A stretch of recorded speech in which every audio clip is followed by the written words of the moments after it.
ever just get hit with this like wave of frustration when you see something totally unfair going down? Oh, yeah, Even if definitely. it's, not even happening to you directly. Right. Or like, that feeling where you want to speak up to like someone in charge, Uh-huh. but you just can't, like your mouth won't work. Oh, yeah, yeah. You're just stuck there. Totally. And maybe you even feel a little sick to your stomach. Mm-hmm. Yeah. Have you been there? I know I have. Oh, for sure. It's like, that feeling, that surge of emotion or that, like, total inability to act. Right. It's a pretty basic human thing. And that's kind of what we're going to dive into today. Yeah, let's do it. Looking at some material that digs into why these reactions, why they happen, especially for folks with ADD. Okay, so ADD is like front and center in this deep dive. Yeah, absolutely. And our source material has some like really powerful personal stories. Oh, yeah. Like there's Elsa. Okay. She completely lost it on a bus. Oh, no. What happened? There were these teenagers, and they were like picking on this overweight guy. And she started yelling at them, totally out of control. Wow. And then, of course, like totally embarrassed afterwards. And then there's David. Okay. He saw some police officers being really rough with this older woman. Oh, geez. And he wanted to like step in, shout at them to stop. Right.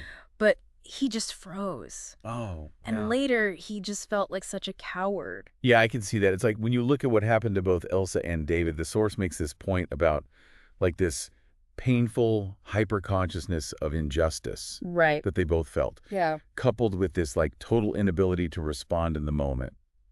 So it's more than just feeling bad for someone. Yeah, exactly. It's way more visceral, like this really deep sense of being personally affected. Mm. The source even uses the word sickened, Oh, wow. like that churning stomach, that dizzy feeling. And it's something a lot of adults with ADD talk about feeling in these situations. Which is interesting, right? Because you hear people say, especially online, that people with ADD are like super sensitive. Right? Yeah. Like they have this heightened empathy. Yeah. And maybe there's some truth to that. Like maybe they are more aware of other people's feelings. Mhm. But what Elsa and David went through, it feels like, I don't know, almost too much. Yeah, totally. Even paralyzing. And that's where the source, it makes this really important distinction. Okay. It goes beyond simple empathy. Okay. Something they call identification. Identification. Okay, interesting. So with empathy, you can understand and even share someone else's feelings, Mm-hmm. but you still have that sense of separateness, like you're still you. Right. You can still think about how to respond to do something. Okay. But with identification, that line gets blurred. Oh, okay. It's like you react as if you're the one being hurt. You feel their humiliation, their anger, their shame as your own. So it's not just feeling for someone, it's feeling as them. Yeah, exactly. And the source is saying that this identification thing, while it comes from a strong sense of right and wrong, Right. it can actually make it harder to do anything helpful. Yeah, absolutely. Like Yeah. instead of helping, you're stuck in this emotional whirlwind. Got it. So identification, not always a good thing. Right. And the source directly connects this intense identification to memory, Okay. saying that the person is like gripped by the past when this happens. Those were by the past. Yeah, like it's not just what's happening right now, it's something much older being woken up. Ooh, okay. I'm intrigued. So to really understand this, we need to look at like how memory works. Exactly. Which brings us to this quote from Judith Lewis Herman that the source highlights. It says, "To some degree, everyone is a prisoner of the past." Ooh, that's a good one. Right. Yeah. So how does this feeling of being a prisoner of the past tie into these like really strong emotional responses? Well, the source introduces this concept of implicit memory, Okay. drawing on the work of memory researchers like Daniel Schachter. All right. And implicit memory is when past experiences influence us without us consciously realizing we're remembering. So it's not like, actively trying to remember a specific event. No, it's way more subtle. Okay. Like, unconscious emotions, sudden mood swings, even those physical sensations we were talking about. Oh, right. The churning stomach. Exactly. All that can be triggered by implicit memory. So it's like our bodies and emotions remember stuff, even when our minds don't. Exactly. Like there's no little file labeled, that time I felt helpless. Right.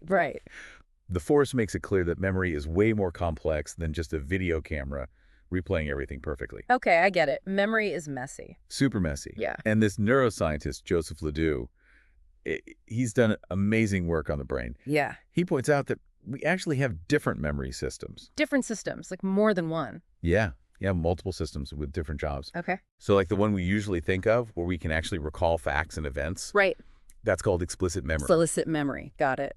But then there's implicit memory, which is all about those unconscious emotional and physical imprints. So we've got explicit memory, the conscious stuff, and implicit memory, the more unconscious feeling stuff. Exactly. And how do these memories, like, get stored in the first place?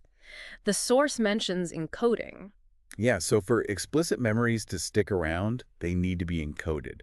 Okay. When we experience something, there's all these different elements, sights, sounds, feelings, thoughts, and these are processed in different parts of the brain. Okay. Encoding happens when the connections between those brain areas get stronger. You know that saying, neurons that fire together, wire together? Yeah. It totally applies here. Cool. So Yeah. our brains are making connections all the time. Right.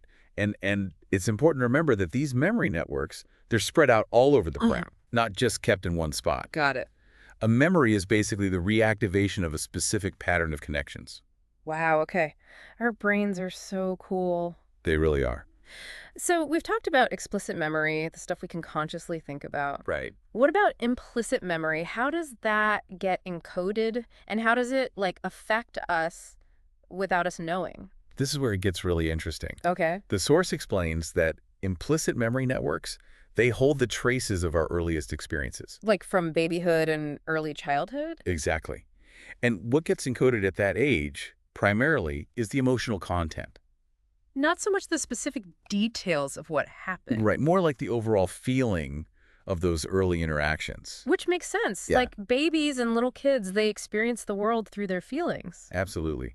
And the source gives a few reasons for this. Okay. First, our earliest interactions are really rooted in feeling. Right.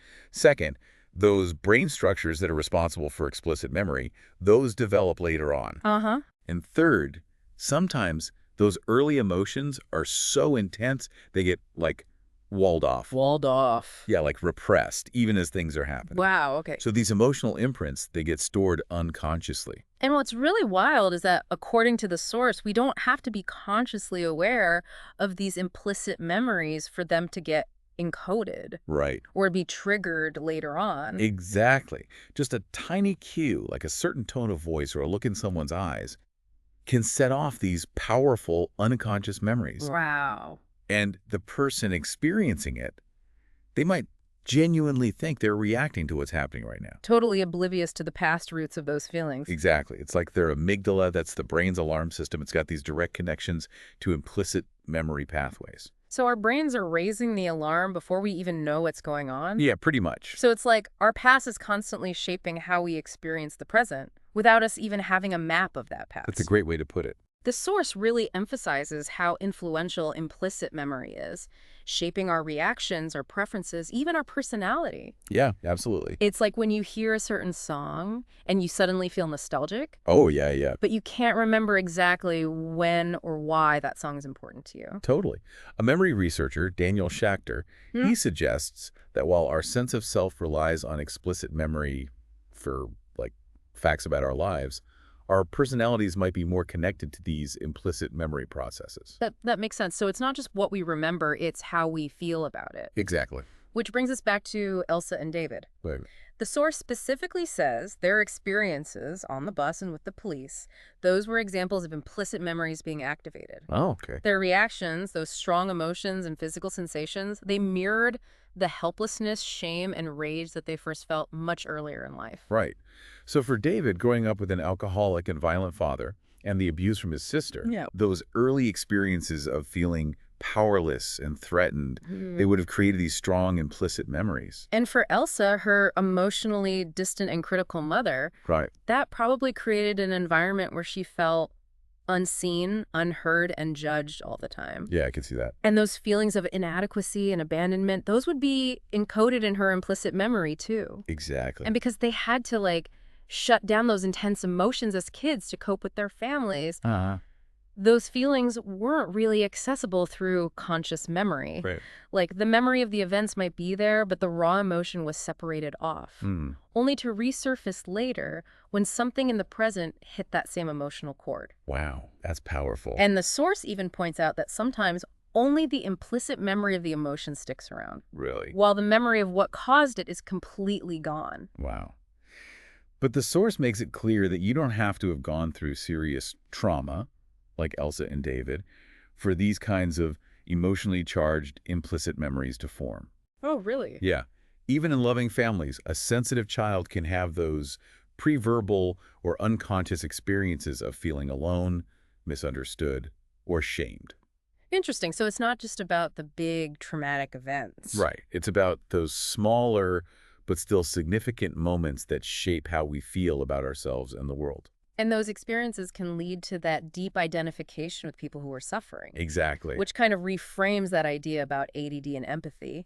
It's not necessarily a conscious choice to be empathetic, but more like this deep, almost automatic identification with those who are hurting. Yeah. And it's rooted in those early unconscious emotional experiences. Right.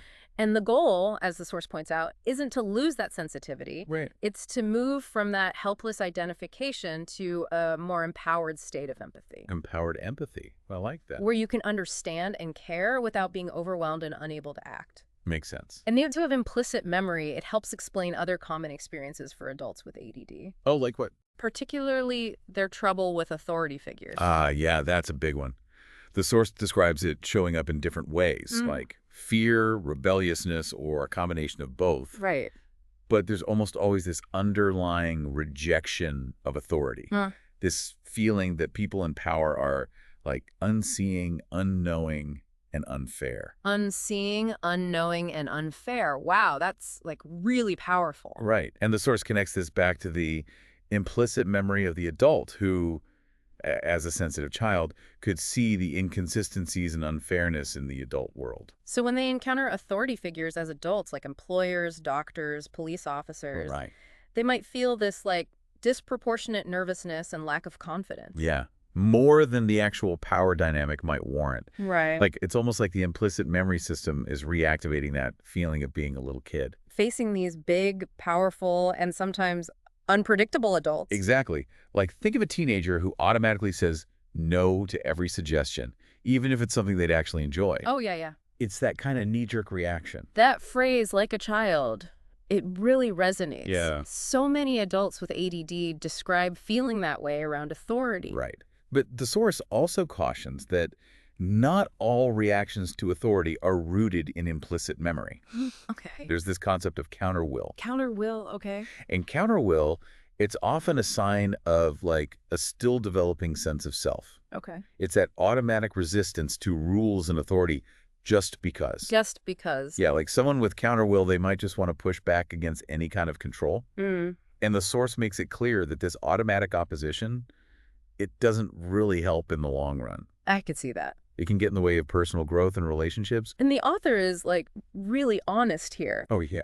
They admit to always feeling this compulsive urge to expose the feet of clay of those in charge. Yeah. Like, that impulse to see through people's facades, it's a really human thing. Good. And while it's true that authority figures aren't always perfect, the source makes a good point about approaching things with an open mind. Right, instead of automatically pushing back. Exactly. And then the source talks about how counter-will and implicit memory, they kind of intersect when it comes to social and political attitudes. They use the example of student radicalism during the Vietnam War. Okay. And they suggest that some of that rebellious energy might have come from, like, unresolved childhood anger and immature acting out. Like echoes of implicit memory and counter-will. Exactly. It's a complex issue. It is. Acknowledging the psychological roots of rebellion, but not dismissing the validity of the issues being raised. Right. The source makes it clear that just because the urge to side with the underdog might come from implicit memory, it doesn't mean what they're seeing is wrong. Yeah. That sensitivity to injustice, even if it comes from past experiences, can still lead to, like, a clear understanding of what's wrong in the world. Absolutely. Yeah. And this sensitivity, while powerful, Mm-hmm. is also really deeply ingrained. Okay. The source talks about research on fear conditioning by Joseph Ledoux Yeah. and how it's like incredibly resilient, maybe even indelible, Indelible. Wow. which might explain some of the challenges faced by folks with ADD, Like what? like losing their mental clarity under stress or even experiencing mental paralysis. Yeah, that makes sense. If these emotional memories are so indelible, it must be really hard to break those ingrained reaction patterns we talked about earlier. Absolutely. And that connects to the idea of examination amnesia that the source mentions. Examination amnesia. Okay, tell me more about that. So students with ADD, they might study hard and know the material, Mm-hmm. but then in the pressure cooker of an exam, their mind goes blank. Oh, I've totally been there. Right. And the source suggests that the fear of failure and the pressure to prove themselves, it triggers this emotional shock. Okay. And it overwhelms their ability to access their explicit memory. So it's like those older, more deeply ingrained fear circuits, they take over. Exactly. And they sabotage recall. And the source points out that because what's being tested isn't just knowledge, but also the ability to perform under pressure and the fear of rejection, Right. students with ADD can be at a real disadvantage. Makes sense. That implicit fear memory, acquired way earlier, it just dominates their intellectual memory. It's a reminder of how much our past emotional experiences can affect our present abilities. Absolutely. And the source gives more examples, contrasting those who might be intellectually confident in exams, but still find themselves completely tongue-tied in simple social situations. Yeah, it's like those implicit anxieties, they can pop up in unexpected places. And there's that personal example the author shares, Oh, yeah. where their voice falters and their thoughts dry up when someone looks away from them. And the source connects this to Stanley Greenspan's work on child development. Greenspan observed how those seemingly small gestures in infancy, they actually shape our relationships and thought processes throughout our lives. Oh, interesting. So like a blank stare or silence, they can trigger deep feelings of confusion, rejection, and disorganization. Especially for sensitive individuals whose implicit memory holds those early anxieties about connection and disconnection. Yeah, it's amazing how these tiny, almost invisible interactions can have such a huge impact. Right. It shows just how pervasive and often hidden the influence of implicit memories is in our daily lives. So to wrap this all up, Yeah. this deep dive into our source material has shown us that those intense emotional reactions to injustice and those struggles with authority that a lot of folks with ADD experience, they can often be traced back to these deeply ingrained implicit memories. Right. And it's these unconscious memories that shape how they see and react to the present, often leading to that painful identification rather than empowered empathy. And the key takeaway here is understanding that distinction. Right. Recognizing that those overwhelming feelings might not just be about what's happening now, but also echoes from the past. And the goal isn't to erase those sensitivities. Of course not. It's to become aware of them and to work towards that empowered empathy, where we can act effectively without being consumed by the past. Love it. So for you, the listener, as you think about all this, Yeah. consider those strong emotional reactions or those ingrained patterns you might have noticed in your own life. Uh-huh. Could some of these be echoes from your own implicit memories? A good question. And what might understanding this mean for how you navigate the present and how you interact with the world around you? Something to think about. It really makes you wonder about the hidden power of our unconscious past. Absolutely. Thanks for joining us for this deep dive. It was my pleasure. We'll catch you next time. See ya.